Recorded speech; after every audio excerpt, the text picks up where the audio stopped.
Таблиғи жамағат ұйымы ол бергі ғасырда пайда болған діни қозғалыс, яғни 1926 жылдары Үндістанның Дели аумағында алғаш пайда болған. Бұл таблиғи жамағат діни қозғалысының негізін салушы осы үндістандық азамат, яғни Мұхаммед Ильяс әл-Қандахлауи деген кісі болған. Бұл кісі осы таблиғи жамағат қозғалысының негізін құра отырып, негізгі шарттарын бекітіп, және осы бағытта ары қарай жалғастырушы болып табылады. Одан кейін оның қайтыс болғаннан кейін баласына өткен, одан кейін басқаға деген секілді.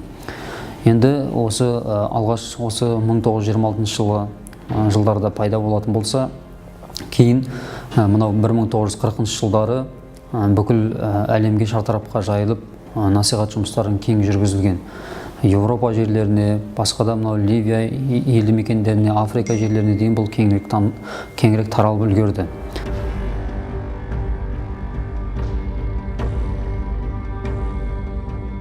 Менің есімім Халымұлы Қаламбаки. 1984 жылы дүниеге келгем.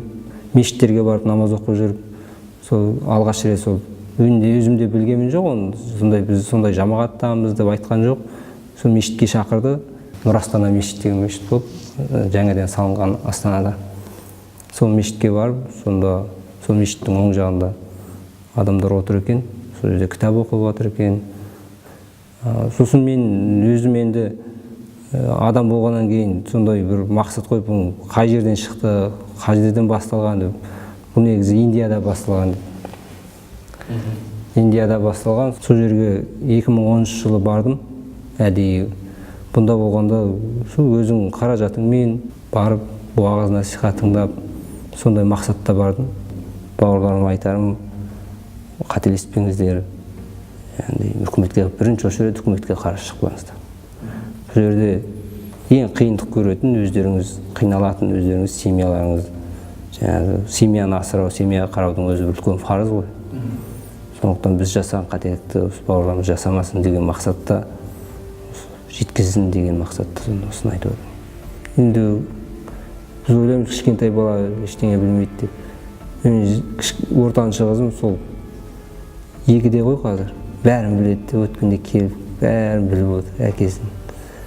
Мен кетіп барамын, мен жібермейді пока десем, сонда жылап қалып жатыр да, пока әке, пока.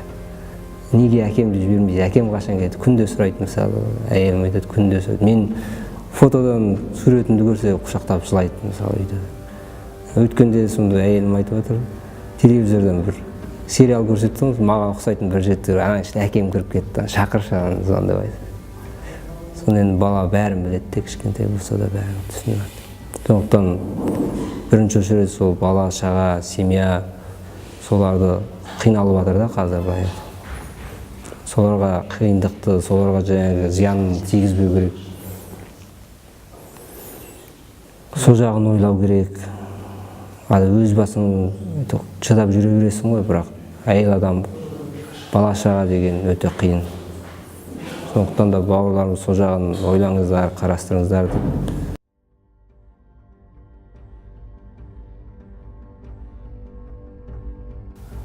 Таблиғ жамағаты жалпы біздің елде заң бойынша тыйым салынған.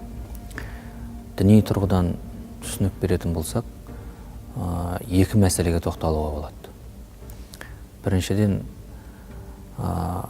пайғамбар хадистерінде, Құран аяттарында жақсылық, садақа беру, насихат айту бірінші өзінің жақындарынан басталады.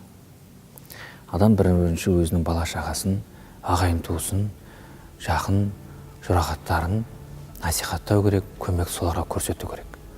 Бұл тұрғыда, бұл қайшы келетін осы жердегі міне осы бір әрекет, өзі білім алмай жатып, өзінің отбасын қараусыз қалдырып, 40 күнге дейін, тіпті одан да көп, 3 айға дейін, 4 айға дейін қараусыз қалдырып, елді насихаттаймын, дінге шақырам деген осындай мақсатпен ел кезіп, жер кезіп, отбасын, бала шағасын нәпақасыз, қараусыз қалдырып кетіп жатады.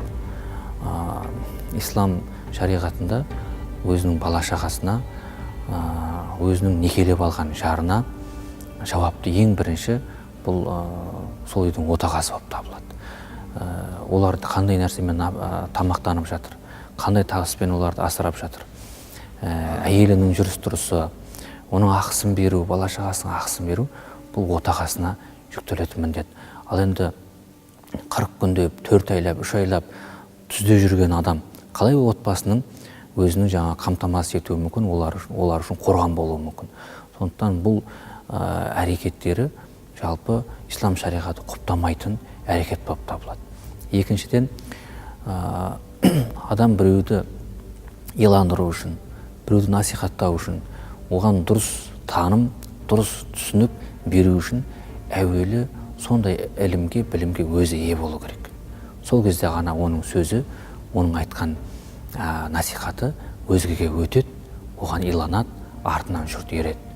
Сондықтан ең бірінші мынау бұл жолда еңбек еткісі келген адам бірінші арнаулы медреселерде, университеттерде білім алу керек.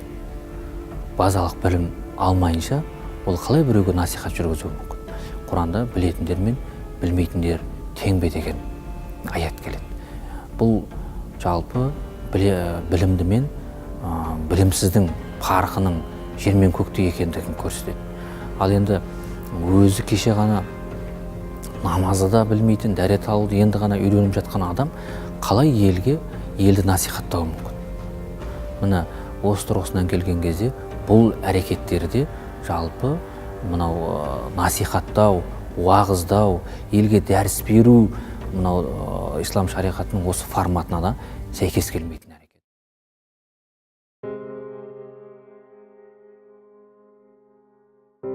Ол басынан әубасынан таблиғи жамағатында болған. 2009-8-де келген, намазға басын жаңағы сәләфи деңгейлермен жүрген, одан өзінің жамағаттар тартып алған ғой адамды. Содан солармен араласып кеткен, содан сөйтіп жүрген. Мен бірақ білмедім онда басында кім екенін. Үйленгеннен кейін үйелде неке қидық, содан жарты жылдан кейін 4 айға кетті. Тұрмаған жерім жоқ, анда жүрдім, мында жүрдім. Ата-анамның үйінде болдым, папа ішіп, жаңағыдай мамаларды ұрып, не істейді. Енді ырыл-тырылмен кетіп қаламын. Үйленгеннен кейін аяғым ауыр болды. Бала көтерген уақытта қыс уақыты болып қалған кез болды. Бір тиын тастаған жоқ. 4 айға кетем деп кетті. Алла жолына кетем деп кетті 4 айға. Бір ақша тастамай, не істемей, үстімде киетін киім қалмады. Содан жағдайым істеп кеткен жоқ. Ата-анамның үйінде бір болдым, басқа адамдардың үйінде бір болдым. Жүрмеген жерім жоқ әйтеуір. Бір күн ананың үйін паналап, бір күн мынаның үйін паналап сөйтіп 4 ай өтті. Неке қиғаннан кейін шамалы уақыт өтті. Одан кейін аяғым ауыр болды. Ауырып жүрдім. Күйеуім білді, бірақ сонда да соған қарамастан бір айдан кейін, мен көтергеннен кейін бір айдан кейін кетіп қалды. Ешқандай жағдайым істеп берген жоқ.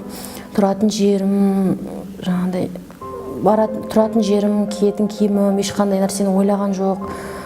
Қолымда біраз ақшасы болды.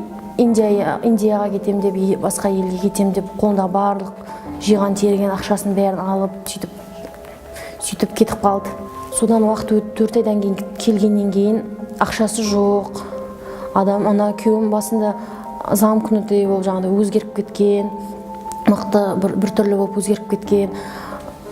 Жұмыс жоқ, ешқандай. Содан баратын жер болмағасын өзім аяғым ауыр, ата-анамның үйіне барып тұрдық. Менің ата-анамның үйіне барып тұрдық.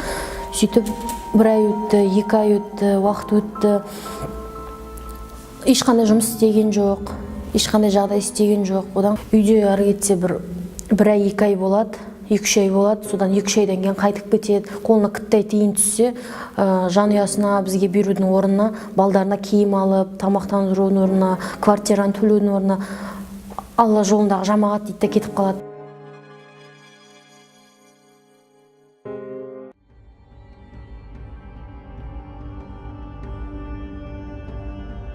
Таблиғи жамағат халықаралық ұйымы ол Астана қаласының Сарыарқа аудандық сотының шешімімен, яғни 2013 жылы 26 ақпандағы шешімімен экстремистік деп танылып, Қазақстан Республикасының аумағында ол ұйымның қызметіне тыйым салынды.